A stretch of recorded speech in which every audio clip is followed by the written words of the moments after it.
Nandito ako sa police station mga kabayan. So kinuha ko yung lisensya ko kasi tumawag sa akin yung police kaninang umaga na kunin ko na raw yung lisensya ko rito sa police station. So nakuha ko na siya. So pwede na ako mag-drive dito ng mga sasakyan. Nakuha ko na ya, lisensya ko. Yan si Edmond yung kasama ko. May lisensya. Pero dati binigay na sa akin to. Meron na ako dati kaya lang nabaliktad ko. Nabaliktad yung middle name ko tsaka yung last name. Kaya pinabago ko ulit. Kaya ito ngayon binigay nila. Tama na naman. So ang kagandahan sa lisensya nito mga kabayan, kuha ko siya ng October 4, 2025. Ma-expired siya ng 13 ng June 2064. Ayun o, 2064 mga kabayan expired. Grabe. Tatanda ka na rito, yung lisensya mo hindi pa rin ma-expired. Grabe no? Yeah. Kaya lang pag may violation ka rito, bayad ka lang din ng bayad no? Bayad.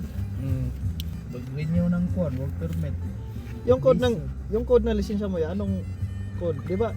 ABC. ABC kayo no? AB lang kasi ito akin eh. Pwede ko lang i-drive. Kotse lang. Motor. BCD. BCD no? Tingin na likod mo ya? Pwede ka na sa bus no? Bus, truck. BCD. Ang nakaganda, may ano ka. Pati niya, may ano siya, may parang pera ng Canada no. May ano tawag diyan. So ganito kaganda rito sa Greenland mga kabayan. Ito libre lang namin kinuha to.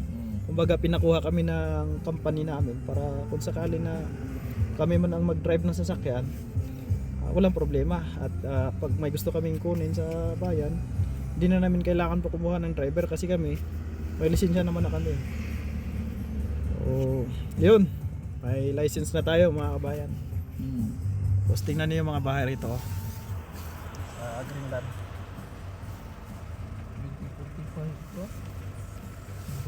2045? 2064 pa? No, 2024. Ano yan ko? 2045. So, yun lang mga kabayan. Huwag nyo naman kalimutang mag-follow at mag-like para magkita-kita pa tayo sa mga susunod kong video rito sa Greenland. Takos!